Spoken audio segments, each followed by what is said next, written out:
Specified कर देते हैं ना, औरतों के लिए ये और मर्दों के लिए ये, ऐसा कुछ भी नहीं है। Scooty is like a bike only. और वो बाइक मैंने देखी कि भाई हाँ ये मैं ऐसी चीज़ है जो मैं अपने बुर्के में भी चला सकती हूँ, उसमें मुझे कोई इशू नहीं होगा। Then have bought it out, गई और मैंने ख़रीद ली। एक तो लोग चलते चलते रुक जाते हैं, मतलब रोड पार करते मुझे देखने के लिए वहीं खड़े हो जाते हैं। और मतलब भाई आप या तो चल लें या तो मुझे देख लें, पीस रोड के अंदर मैं ब्रेक मारूं, आपको संभालूं।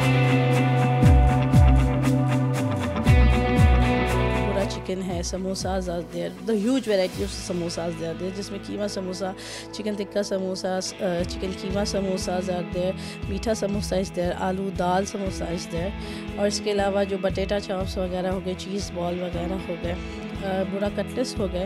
There are huge varieties of बुरा कुजीन। अगर आप कोई ऑर्डर करना चाहें तो प्लीज़ हमें कांटेक्ट कीजिए।